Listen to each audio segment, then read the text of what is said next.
Bismillahirrahmanirrahim. Ayo bawa harta ke surga. Dukung pembangunan sekolah Islam Mufid dengan donasi ke rekening atas nama Yayasan Muflih untuk Islam dan Dakwah. Sambil persiapan, ummahat yang membawa anak kecil yang belum bisa dikondisikan, masih berlari-lari, kita sediakan kertas diletakkan di atas kotak infak di pintu luar ummahat di area teras.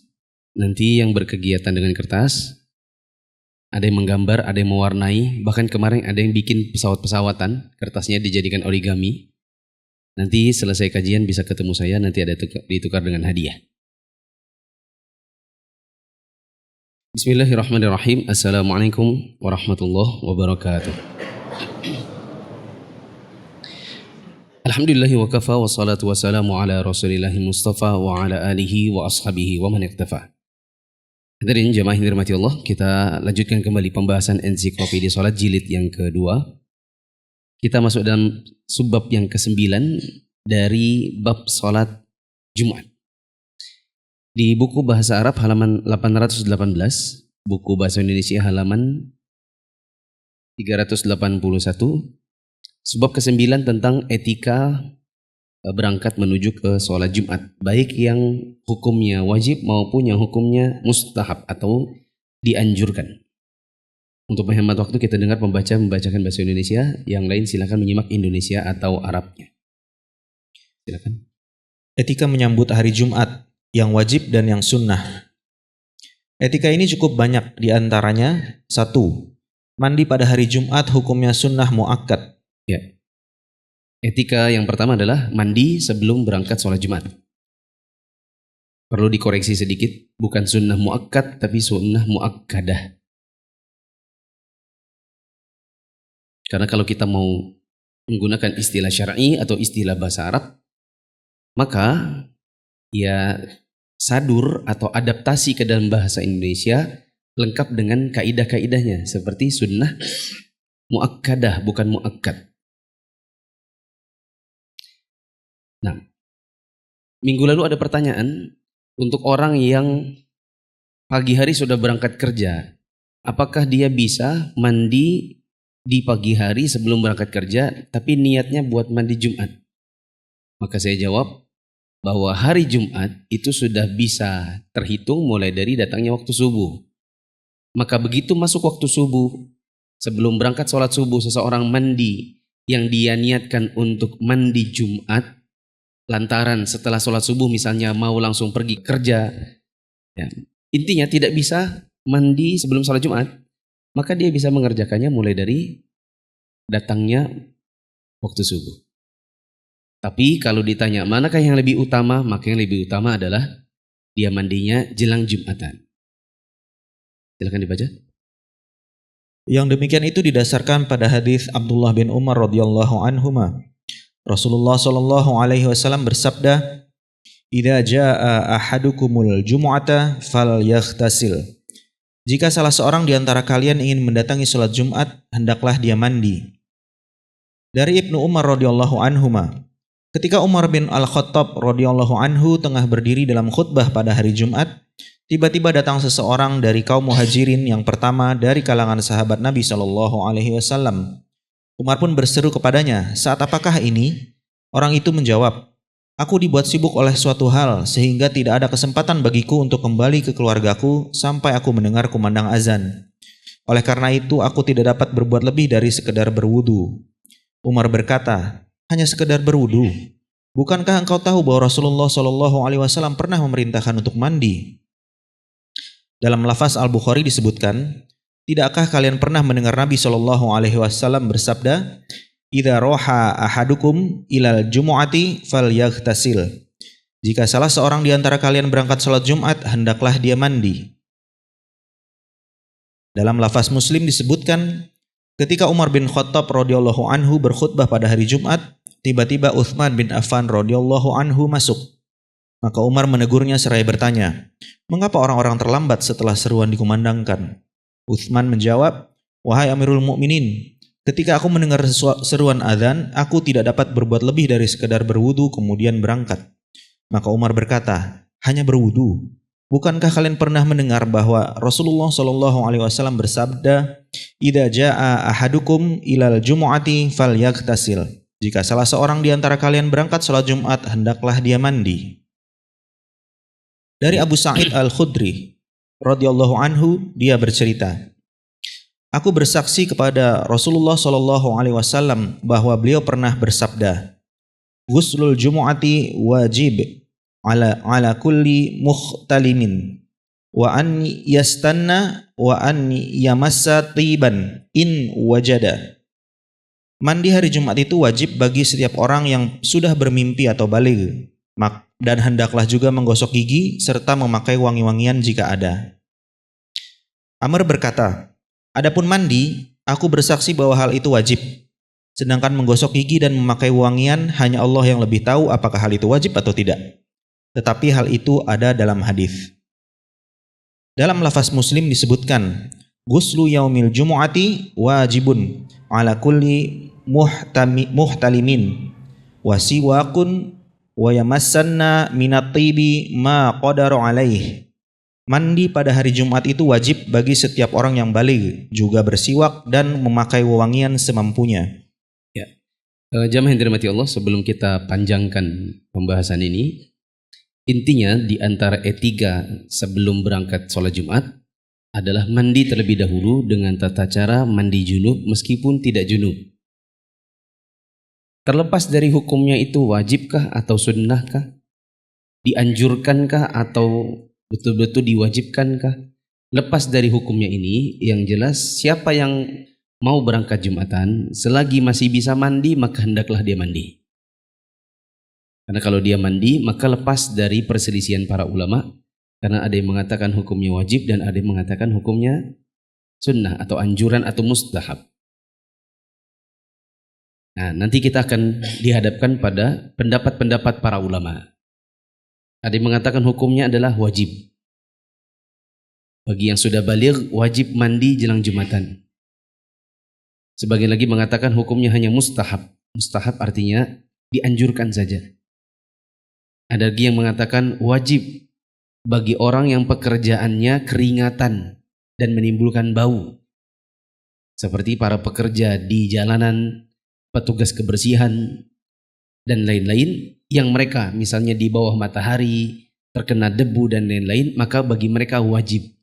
Sebagian ulama ada yang mengatakan demikian, meskipun yang benar tidak ada pembedaan antara yang kerjanya keras maupun yang kerjanya di kantoran, ber-AC maupun di jalanan.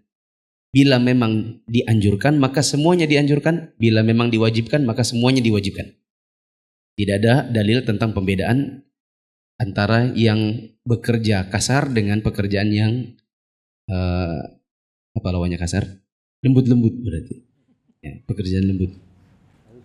Lanjut. Dari Abu Hurairah radhiyallahu anhu, haqqun ala kulli muslimin an yaghtasila fi kulli sab'ati ayyamin yawman yaghsilu fihi ra'sahu wa jasadahu. Wajib bagi setiap muslim untuk mandi pada setiap 7 hari 1 hari, yang di dalamnya dia membasuh kepala dan tubuhnya. Ya, ini ada riwayat yang lain. Nabi SAW mengatakan wajib bagi setiap muslim dalam 1 minggu harus ada mandi 1 hari. Maksudnya 1 kali seminggu mandi dengan tata cara mandi junub. Maksudnya adalah untuk hari Jumat. Lanjut. Dalam riwayat Al-Bukhari disebutkan, lillahi ta'ala ala kulli muslimin haqqun an yaghtasila fi kulli sab'ati ayyamin yauman. Demi Allah Ta'ala, setiap muslim wajib mandi pada setiap 7 hari 1 hari. Dalam lafaz An-Nasa'i dari Jabir radhiyallahu anhu yang dia sandarkan kepada Nabi sallallahu alaihi wasallam, ala kulli rajulin muslimin fi kulli sab'ati ayyamin ghuslu yaumin wa huwa yaumul jumu'ati. Bagi setiap muslim pada setiap 7 hari mandi 1 hari, yaitu pada hari Jumat. Ya, dan di riwayat ketiga disebutkan secara terang benderang maksud dari 1 hari dalam 1 minggu itu adalah hari Jumat. Wa huwa yaumul jumu'ah. Lanjut. Ibnu Umar radhiyallahu anhu berkata, sesungguhnya mandi itu diwajibkan bagi orang yang wajib menunaikan salat Jumat. Hadis-hadis tersebut dijadikan dalil oleh sejumlah ulama untuk mewajibkan mandi pada hari Jumat bagi orang yang akan menghadiri salat Jumat. Dengan didasarkan pada kabar-kabar yang sahih, sejumlah ulama lain mengemukakan mandi hari Jumat itu hanya dilakukan bagi orang yang akan menghadiri salat Jumat dengan status hukum sunnah muakkad jiddan. Sunnah muakkadah jiddan atau sangat disunnahkan dan tidak wajib. Ini pendapat sebagian ulama bahwa mandi di hari Jumat bagi orang yang akan menghadiri sholat Jumat hukumnya ditekankan, yaitu sunnah muakkadah. Yang demikian itu didasarkan pada hadis Samurah bin Jundab. Man tawadda'a yaumal jumu'ati fabiha wa ni'mat wa man ightasala fal ghuslu afdalu. Barang siapa berwudu pada hari Jumat, maka dia telah mengikuti sunnah dan itu yang terbaik. Dan barang siapa mandi, maka yang demikian itu lebih afdol. Ya. Di riwayat-riwayat yang awal yang kita baca, ada kata-kata ghuslu yaumil jumu'ati atau ghuslul jumu'ati wajibun. Mandi di hari Jumat hukumnya wajib. Ini kan di riwayat awal kita baca, jelas-jelas hukumnya apa? Wajib. Tapi ternyata ada riwayat yang lain yang juga sahih. Nabi SAW mengatakan, man tawadda'a yaumal jumu'ati fabiha wa ni'mat. Nabi SAW mengatakan, barang siapa yang berwudu di hari Jumat, maka itu sudah bagus. Wa man ightasala fal ghuslu afdal. Tapi kalau dia mandi, maka mandi itu lebih utama. Kata-kata Nabi, mandi lebih utama, seolah-olah berarti bukan wajib. Hanya saja itu lebih baik daripada dia berwudu saja. Makanya tadi saya bilang, lepas dari ada ikhtilaf ulama, ada yang mengatakan wajib, ada yang mengatakan sunnah. Selama masih bisa mandi di hari Jumat, mandi. Kalau tidak bisa mandinya jelang Jumatan, maka mandilah pagi-pagi sebelum berangkat kerja. Kalau tidak bisa juga, misalnya kerjanya ini begitu selesai subuh langsung masuk bus misalnya. Kan saya perhatikan itu ada sebagian teman-teman, dia sebelum sholat subuh sudah keluar dari rumah udah pakai baju kerja. Mampir di masjid tertentu karena busnya itu nanti akan jemput dia di situ, dijadikan kayak apa namanya, kayak meeting point atau top point penjemputan gitu. Berarti dia kan mandinya sebelum berangkat sholat subuh. Nah, mandilah dengan tata cara mandi junub, niatkan buat sekalian mandi Jumat karena sebelum berangkat sholat subuh sudah harus mandi. Ya. Mandi dengan tata cara mandi junub, niatkan buat Jumatan. Kalau memang terpaksa begitu. Sudah saya jelaskan tadi, kata Nabi SAW, ghuslu yaumil jumu'ah, mandi hari Jumat. Dan kata hari itu bermula dari waktu subuh. Maka begitu azan subuh, kita bisa mandi dengan tata cara mandi junub, niatkan buat sekalian Jumatan bila memang mau ndak mau begitu. Lanjut. Dari Abu Hurairah radhiyallahu anhu dia bercerita, Rasulullah sallallahu alaihi wasallam bersabda, "Man tawadda'a fa ahsanal wudu'a, thumma atal jumu'ata fastama'a wa ansata, ghufira lahu ma bainahu wa bainal jumu'ati, wa ziyadatu thalathati ayyamin, wa man massal hassa faqad lagha." Barang siapa yang berwudu dan melakukannya dengan sebaik-baiknya, kemudian menghadiri sholat Jumat, lalu mendengarkan seraya berdiam diri, maka akan diberikan ampunan kepadanya atas dosa-dosa yang terjadi antara hari itu dengan hari Jumat berikutnya ditambah 3 hari. Dan barang siapa bermain-main kerikil, maka sia-sialah Jumatnya. Syekh Imam Abdul Aziz bin Abdullah bin Bas rahimahullah, mandi hari Jumat itu sunnah muakkadah yang senantiasa dipelihara oleh seorang muslim dalam rangka keluar dari orang yang mewajibkannya. Pendapat para ulama mengenai mandi pada hari Jumat ini terdiri dari 3 kelompok. Di antara mereka ada yang mewajibkannya secara mutlak, dan ini merupakan pendapat yang kuat.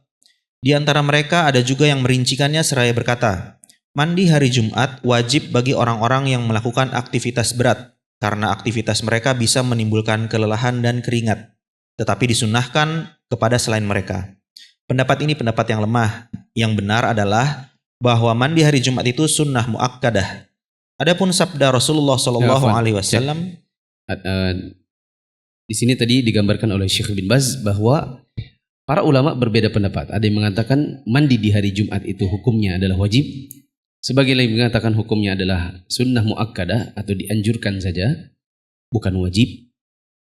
Dan ada yang mengatakan wajib bagi orang-orang yang kerjanya kerja kasar. Seperti yang bekerja di jalanan, pertukangan, dan lain-lain. Tapi pendapat yang kuat adalah antara wajib dengan yang sunnah. Sedangkan mewajibkan hanya untuk orang yang bekerja dengan pekerjaan kasar, ini tidak ada dalil yang menyatakan demikian. Lanjut. adapun sabda Nabi Shallallahu Alaihi Wasallam, mandi hari Jumat itu wajib bagi setiap orang yang bermimpi. Maknanya menurut mayoritas ulama sudah sangat jelas sebagaimana ungkapan bangsa Arab. Janji itu adalah hutang dan wajib bagiku untuk melunasinya. Sebagian mereka mengemukakan, aku wajib memenuhi hak Anda, dan itu berarti penekanan. Hal tersebut juga ditunjukkan oleh kebijakan Rasulullah Shallallahu Alaihi Wasallam yang sudah cukup hanya dengan memerintahkan berwudu saja di dalam beberapa hadis. Ya.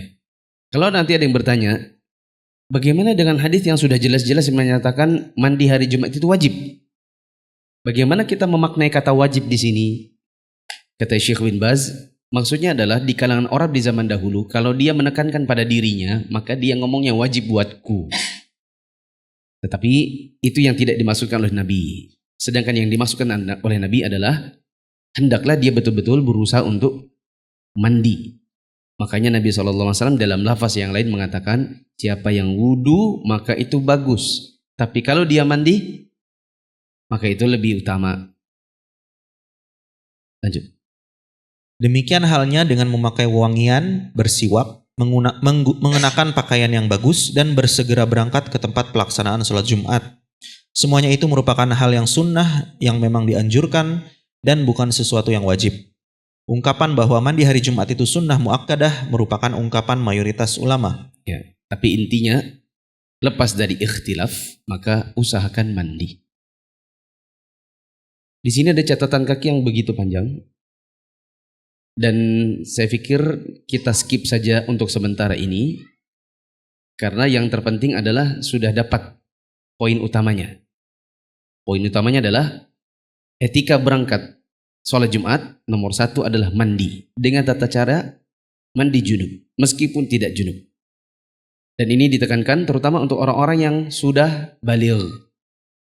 Sebagaimana tadi kata Nabi, bagi yang sudah bermimpi. Apa maksudnya mimpi?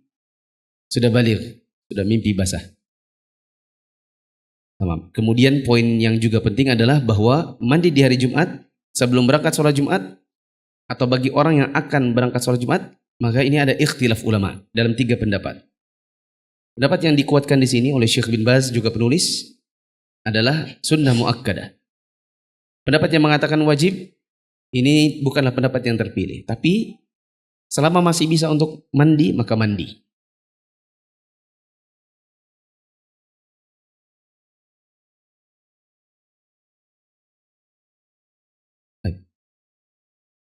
Kita skip dulu untuk catatan kaki. Nanti kalau ada waktu kita baca di pertemuan selanjutnya. Sekarang etika yang kedua. Etika kedua, memakai wangi-wangian untuk sholat Jumat. Yang demikian itu didasarkan pada hadis Abu Sa'id Al-Khudri radhiyallahu anhu. Rasulullah Shallallahu Alaihi Wasallam bersabda, "Ghuslu yaumil jumu'ati wajibun ala kulli muhtalimin wasiwakun wa yamassu minat tibi ma qadara alaih." Mandi pada hari Jumat itu wajib bagi setiap orang yang bermimpi, juga bersiwak dan memakai wewangian semampunya bila ada. Ya. Ini etika yang kedua, sudah jelas. Sebelum berangkat sholat Jumat, maka hendaklah berwangi-wangian. Ini ada pendapat saya, ini pendapat subjektif saja. Tidak ada dalil, karena ini juga bukan pendapat keagamaan. Kalau bagi saya, yang terbaik adalah kita menggunakan wangi-wangian yang wangi-wangi itu enak di hidung sendiri dan enak di hidung orang. Karena ada kalanya kita memilih wangi-wangian enak buat kita, pusing bagi yang di sebelah-sebelah kita. Entah mungkin itu wangi-wangian yang agak murah sehingga mungkin lebih banyak etanolnya ketimbang wangi-wangian itu sendiri. Sebagainya baunya bau yang ya begitulah ya. Saya kira mungkin bisa dipahami, singkat saja. Usahakan kita kalau cari wangi-wangian yang misalnya kita mau beli enak buat kita. Kita tanya juga orang, menurutmu enak gak? Menurut antum enak gak? Saya pernah ada kejadian ya. Ada ikhwan, dia pakai parfum. Saya tahu parfum itu dari India. Karena istri saya pernah dapat hadiah parfum yang sama persis. Jadi saya langsung ngomong, ini kayaknya wanginya itu wangi bukhur yang dari India. Iya Ustaz, enak kan? Enggak. Dia bilang, Ustaz ini menghina. Anda bukan menghina, tapi Anda bicara jujur. Antum tahu saya pernah punya parfum bukhur ini yang mereknya Crown itu kan? Iya. Kok tahu? Iya, sama persis. Botolnya gini kan, kotak, tutupnya kotak. Iya betul. Ini istri pernah dikasih hadiah. Tak buang. Wih, menghina katanya. Semakin menghina lagi karena sudah saya bilang enggak enak, tak bilang tak buang lagi. Soalnya sudah banyak yang bilang ini parfumnya enggak enak. Terus kalau antum enggak percaya kita tanya ya sama ikhwan-ikhwan. Tapi jangan tersinggung. Iya enggak apa-apa. Saya panggil ada 9 orang. Sini dulu panitia, sini panitia. Kan ada kameramen, ada petugas parkir dan lain. Kumpul 9 orang. Menurut antum parfumnya beliau ini coba lihat. Enak enggak? Digilir satu-satu. Dia bilang, Ustadz selama ini saya sudah pengen jujur ngomong sama dia nih, baunya enggak enak. Untung Ustadz ngomong, jadi tersalurkanlah pikiran saya. Ya, rupanya ini pemikiran banyak orang. Ketika dia hadir, orang tuh seperti mau menghindar gitu. Kadang ada yang ketika sudah berdiri, dia masuk, aduh, dia di sebelahku lagi. Enggak khusyuk katanya. Pakailah parfum yang buat kita enak, orang yang berdiri di dekat kita juga enak. Nah, 3. Etika ketiga, bersiwak sebelum menunaikan sholat Jumat. Hal tersebut didasarkan pada hadis Abu Sa'id sebelumnya dan juga hadis Abu Hurairah radhiyallahu anhu. Rasulullah shallallahu alaihi wasallam bersabda, "Laula an asyaqqa 'alan nas la amartuhum bisiwaqi ma'a kulli shalah." Seandainya aku tidak takut akan memberatkan manusia, niscaya akan aku perintahkan mereka untuk bersiwak pada setiap sholat. Ya. Etika yang ketiga, bersiwak. Boleh dicatat dekat situ. Bila tidak ada siwak, minimal sikat gigi dengan pasta gigi.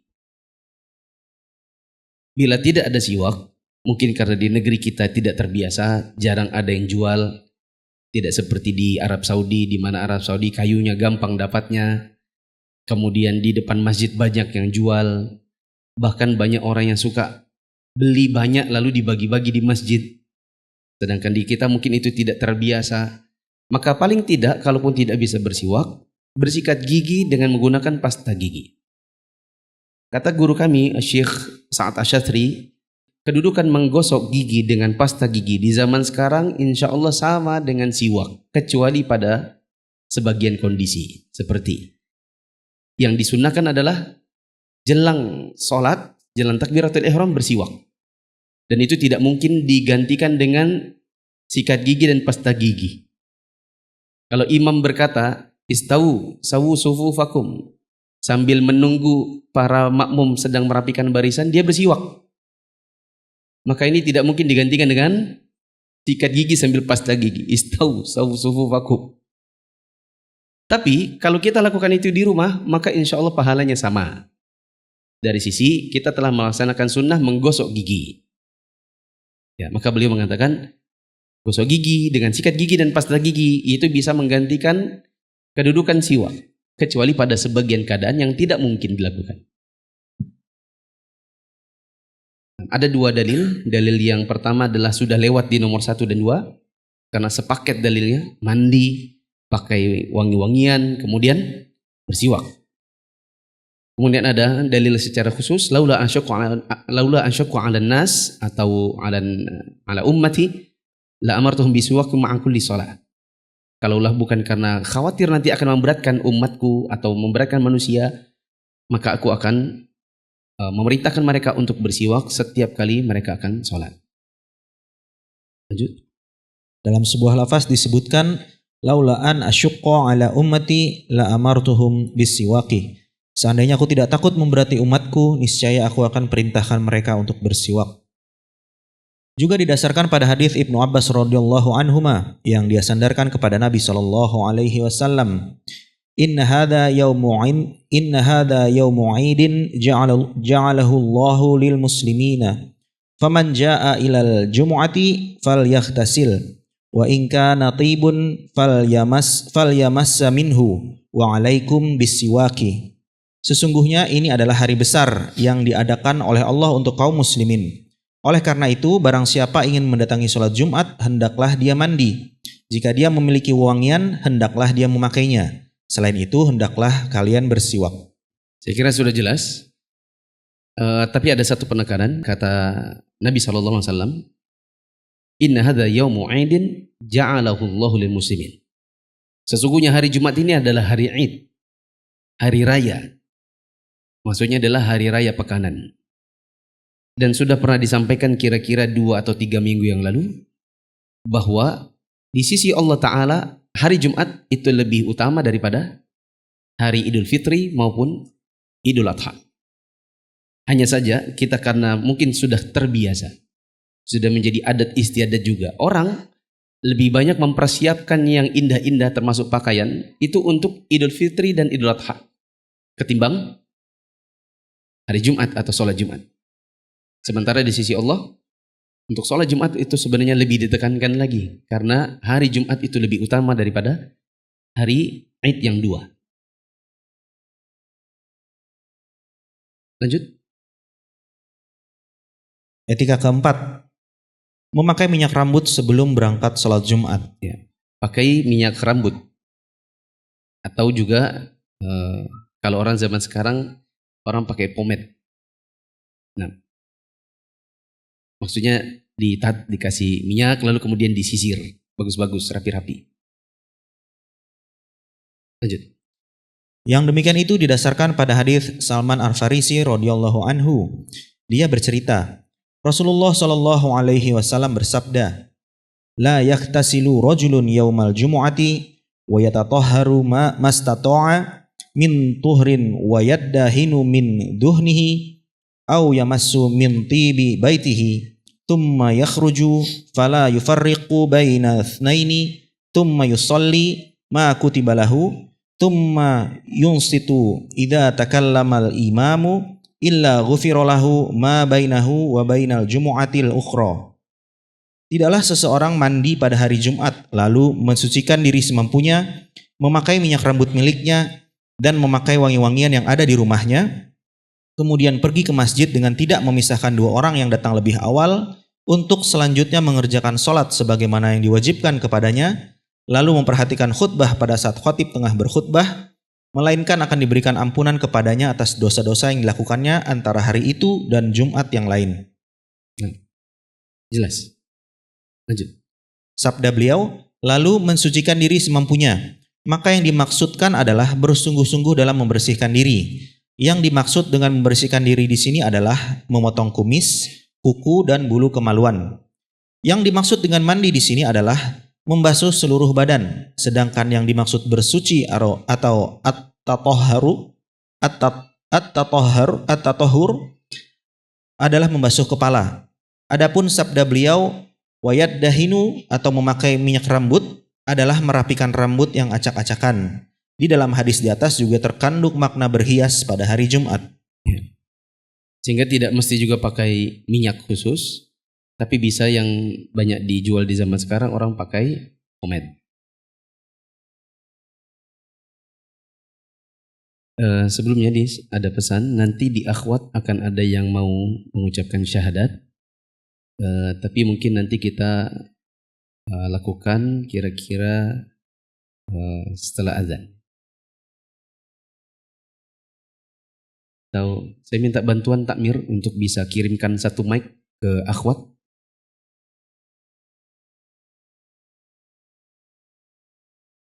Ya, mohon DKM ada yang bantu untuk menyampaikan mic ke akhwat.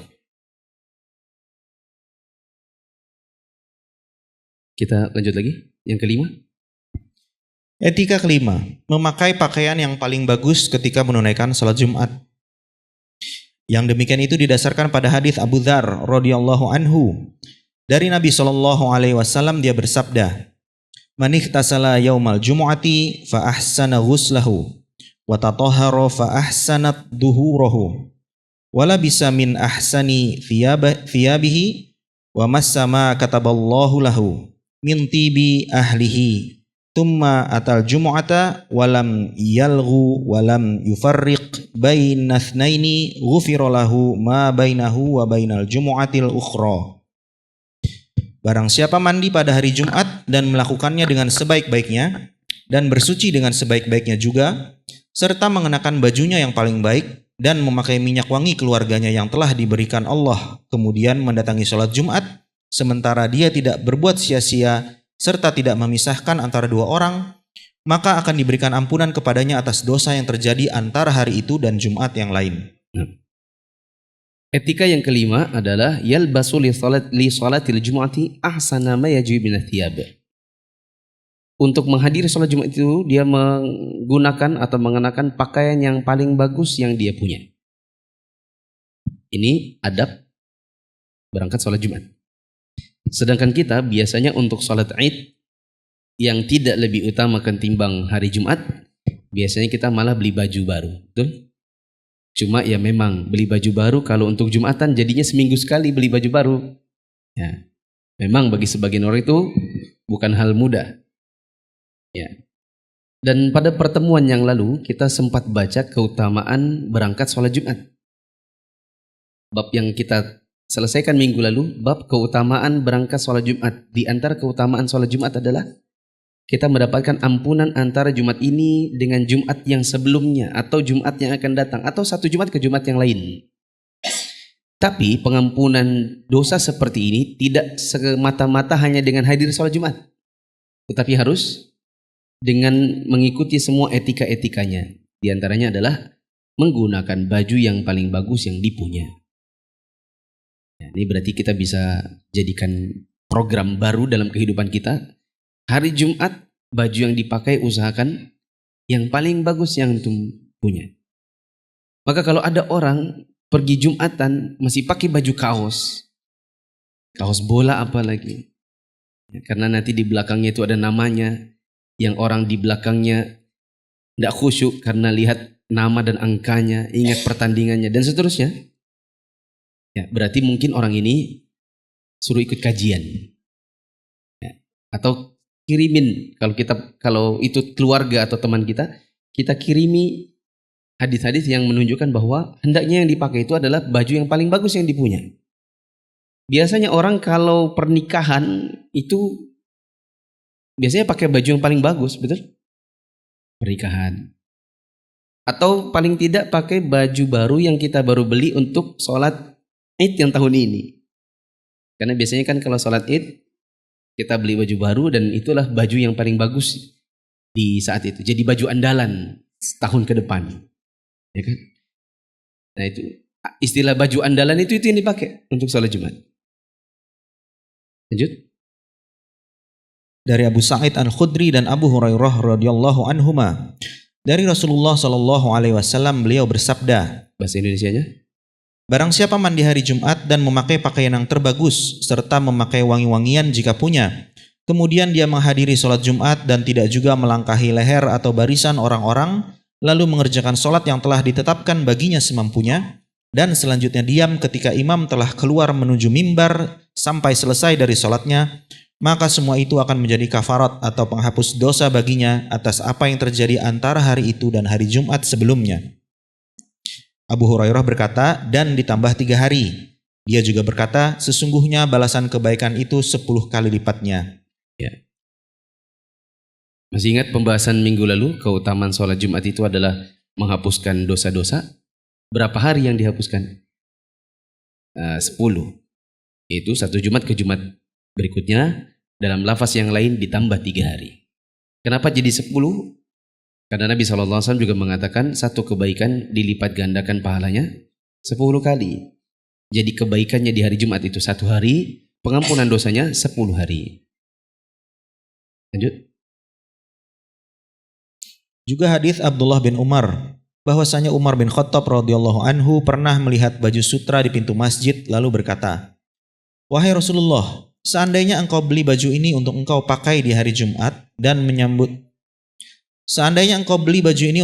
pada hari Jumat dan untuk menyambut utusan yang datang kepadamu."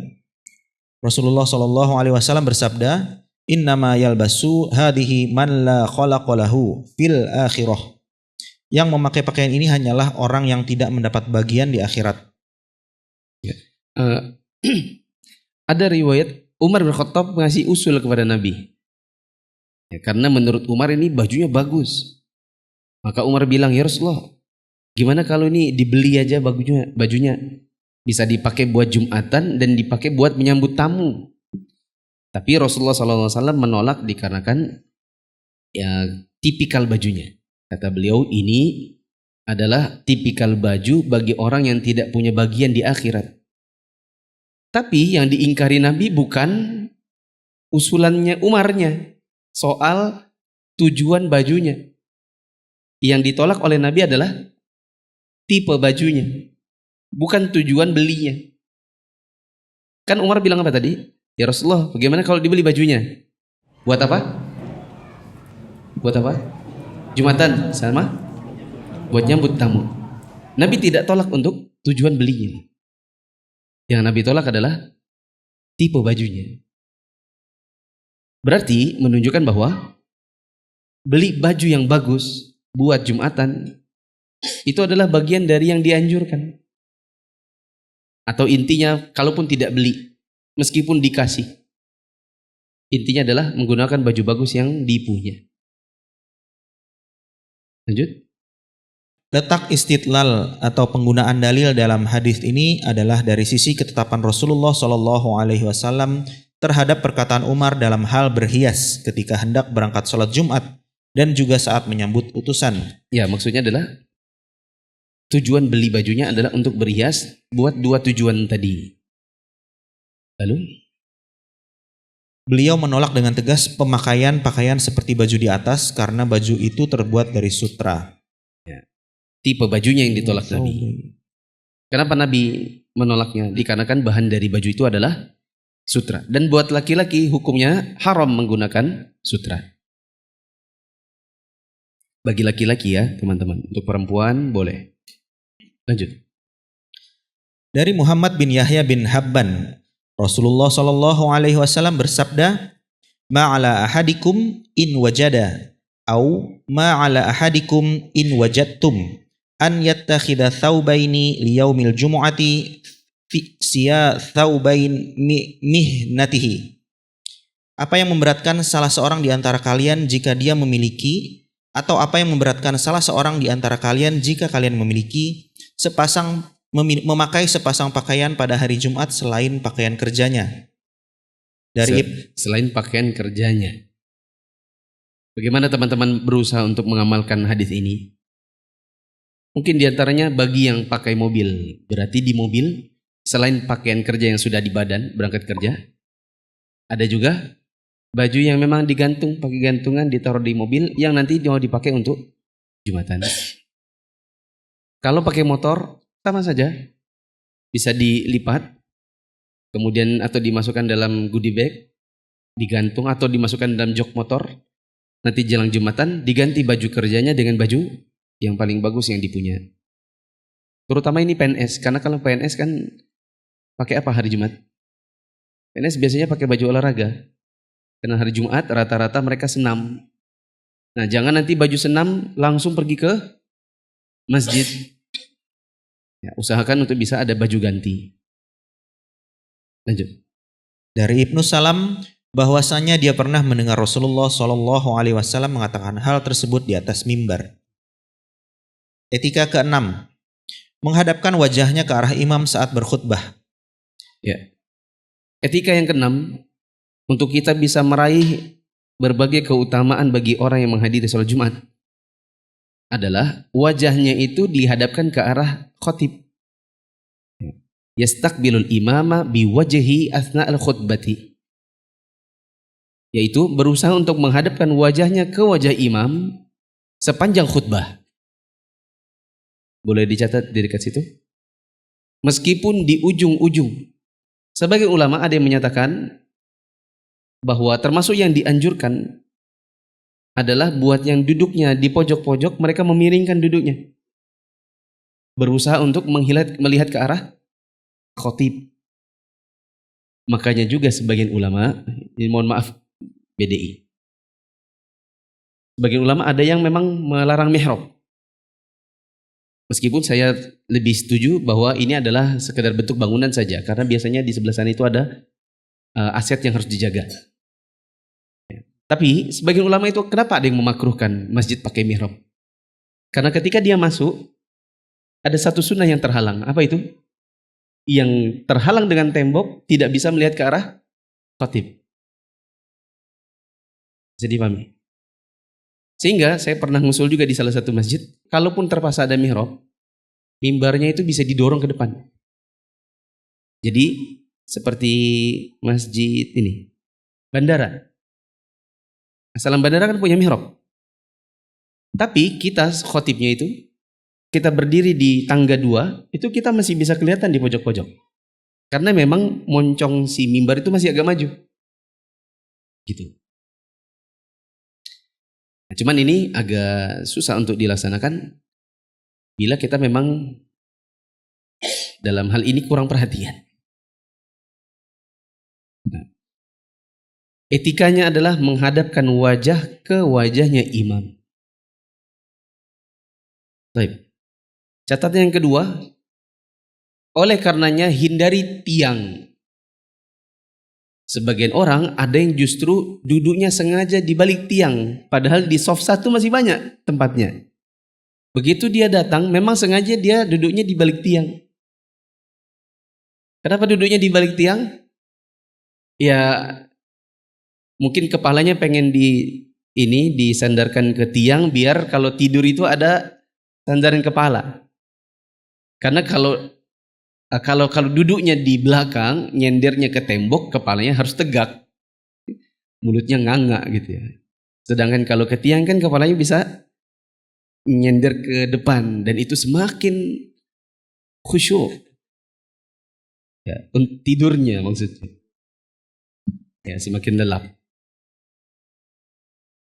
Saya dapati juga ada sebagian orang yang ternyata sengaja mencari di balik tiang karena kadang-kadang jengkel sama ustadznya. Ya. Dia tidak suka sama ustadznya, dia intinya mungkin punya masalah sama ustadznya. Sehingga ketika dia masuk, ya ustadz ini lagi. Akhirnya dia cari tiang demi tidak melihat wajah ustadznya. Maka ini yang kasihan siapa? Bukan ustadznya. Ustadznya mah gampang lihat, banyak 1000 orang masih bisa kelihatan. Hanya satu, antum yang kehilangan sunnah itu antum sendiri. Ya. Azan ya. Silakan azan.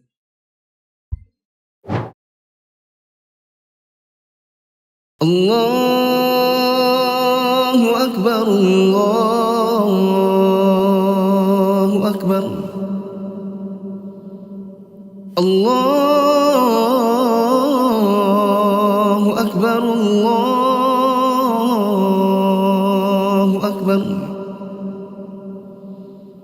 Asyhadu an la ilaha illallah. Asyhadu an la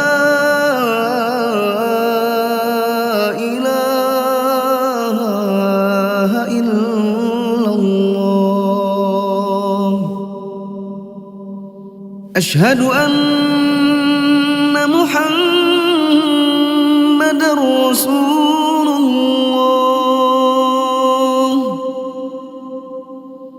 أشهد أن محمد رسول الله. حي على الصلاة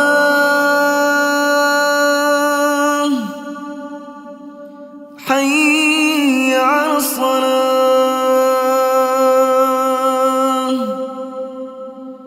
حي على الفلاح حي على الفلاح الله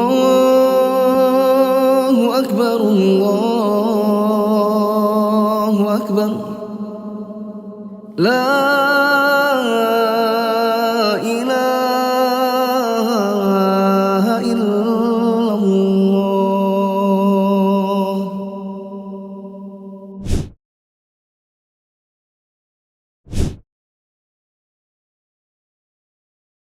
Jamaah yang dirahmati Allah, kita cukupkan saja pembahasan ini.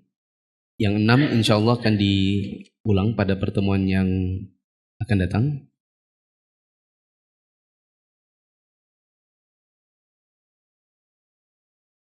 Baik.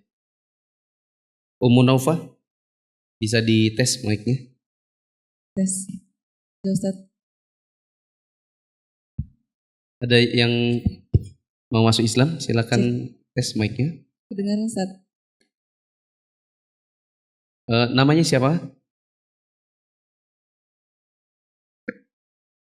Julia. Siapa? Julia. Julia. Oke. Julia. Ya. Mbak Julia, kita mengucapkan puji syukur kepada Allah karena Allah menunjukkan jalan hidayah Islam kepada Mbak Julia, dan semoga Allah tunjukkan juga jalan yang sama kepada keluarganya, orang tuanya, dan siapapun dari keluarganya yang belum masuk Islam, juga teman-teman kita yang lain dari kalangan orang-orang non-muslim, agar mereka bisa masuk ke dalam Islam. Sebelum Mbak Yulia bersyahadat, ada beberapa yang harus kami sampaikan. Di antaranya adalah ikhlaskan, murnikan tujuan untuk bersyahadat dan masuk Islam ini betul-betul karena Allah Ta'ala.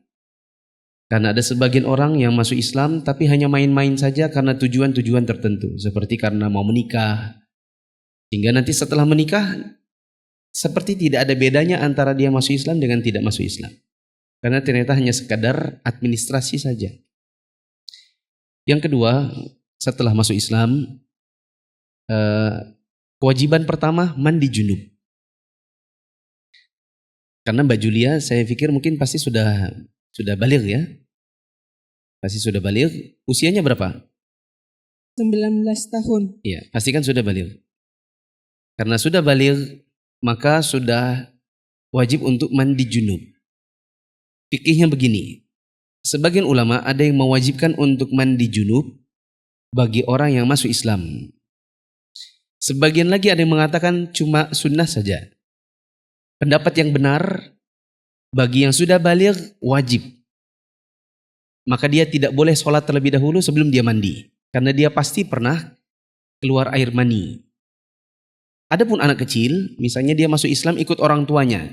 Anak 6 tahun, 7 tahun, belum baligh, maka mandi buatnya sunnah saja. Untuk yang dewasa, sudah baligh, itu yang wajib. Jadi Mbak Julia, saya tidak tahu apakah Mbak Julia datang ke sini tadi sudah dalam keadaan sudah mandi atau malah sudah syahadat duluan, sedangkan di sini adalah dipersaksikan saja, saya tidak tahu. Tapi intinya kalau belum mandi junub berarti Isya ini belum bisa ikut sholat. Nanti setelah pulang baru sholat sendiri. Ummu Naufah atau siapapun yang mendampingi harap menjelaskan secara ringkas apa yang harus dilakukan untuk mandi junubnya. Mandi masuk Islamnya itu seperti apa? Mulai dari wudu, kemudian membasahi kepala dan menggosok bagian kanan seluruh tubuh, kemudian menggosok bagian kiri seluruh tubuhnya, kemudian mengguyur air 3 kali dan meratakan di seluruh badannya biar semuanya terkena air, dan cukup. Ini sudah mencukupi mandi, baru setelah itu nanti mulai sholat Isya. Bila mau maka sholat maghrib dan isya. Karena maghrib masih bisa dijamak dengan isya. Kemudian nasihat saya yang terakhir, usahakan setelah masuk Islam tidak hanya berhenti di sekedar syahadat, tetapi juga berusaha untuk mencari ilmu, membaca buku-buku yang tipis-tipis, yang kecil-kecil tentang tata cara wudhu, tata cara sholat yang ringkas, tata cara haid nifas, ya, bagaimana hukum-hukum dalam Islam berkaitan dengan haid, kemudian bagaimana kewajiban-kewajiban yang lain yang hendaknya dipenuhi. Ya, ikut kajian, usahakan untuk bisa punya jadwal dalam 1 minggu, mungkin 2 atau 3 kali bisa mengikuti pengajian-pengajian yang pembahasannya mudah dulu. Bila Mbak Julia didampingi oleh siapapun dari keluarganya atau temannya yang sudah masuk Islam, maka hendaknya yang mendampingi bisa menunjukkan di mana pengajian-pengajian yang mudah saja dulu. Karena mungkin ada sebagian pengajian yang bahasanya sudah tingkat lanjut dan belum bisa dipahami, jangankan oleh yang baru masuk Islam, yang sudah lama Islam saja, kadang-kadang bahasan tersebut belum sampai pemahamannya. Carikan pengajian-pengajian yang mudah-mudah, yang ringkas-ringkas. Begitu juga bisa privat kepada sebagian akhwat-akhwat yang insya Allah sudah lama ngaji, yang mungkin bisa membantu mengajarkan hukum-hukum yang mudah-mudah. Gitu ya. Mbak Julia bisa ikuti saya. Asyhadu Allah ilaha illa Allah wa asyhadu anna Muhammadan Rasulullah. Aku bersaksi bahwa tidak ada sesembahan yang berhak disembah selain Allah. Dan aku bersaksi bahwa Muhammad adalah utusan Allah. Alhamdulillah. Semoga Allah memberkahi kehidupan Mbak Julia dan senantiasa istiqomah sampai akhir hayat. Begitu juga kita semua jamaah, semoga kita semua istiqomah dalam ketaatan, dalam keislaman kita, dan dalam menjalankan sunnah-sunnah Nabi SAW. Untuk para akhwat,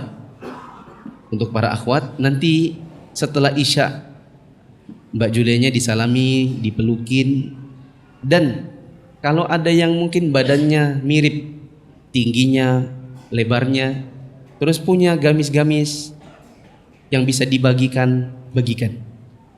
Ya. Kalau ada yang punya toko baju, kalau perlu jangan yang dipunya yang di lemari sendiri, ambil yang di toko. Ya, supaya startnya Mbak Julia misalnya nanti langsung bisa dengan gamis yang syar'i, jilbab yang langsung panjang, yang tidak perlu lagi berproses, jilbab kecil, jilbab panjang, ya seperti itu. Kalau dengan dihadiahkan mungkin akan lebih mudah prosesnya. Saya teringat cerita istri saya. Pernah dulu di awal-awal istri saya itu baru hijrah, karena istri saya juga sempat pada proses tidak berhijab, kemudian berhijab tapi pakai celana jeans, pakai baju yang ya pada akhwat pada umumnya, tapi pakai jilbab. Sampai suatu hari titik di mana dia dan sahabat karibnya bilang, kita ini harus pengajian, cuman nggak tahu pengajian yang mana. Mampirlah ke satu toko milik Ustadz Afifi Abdul Wadud, hafizahullah, di Jogja. Kemudian dengan keberaniannya nanya, Ustadz kalau mau kajian di mana ya? Padahal ini pakai celana jeans gitu. Ditunjukinlah pergi di MPR. MPR itu Masjid Pogung Raya. Datanglah mereka kajian, akhwat-akhwat semuanya pakai jilbab besar, bahkan ada yang bercadar, sedangkan mereka pakai celana jeans. Ya. Lalu kemudian ada yang mendekati, ada yang akhirnya, di mana Mbak kosnya? Oh di sini, kirimin gamis. Akhirnya dari situ lebih mudah untuk berproses, langsung menggunakan hijab-hijab syar'i karena ada yang membantu. Demikian kurang lebih, yang mohon maaf. Subhanakallahumma wa bihamdika Asyhadu an la ilaha illa anta astaghfiruka wa atubu ilaik. Wassalamualaikum warahmatullahi wabarakatuh.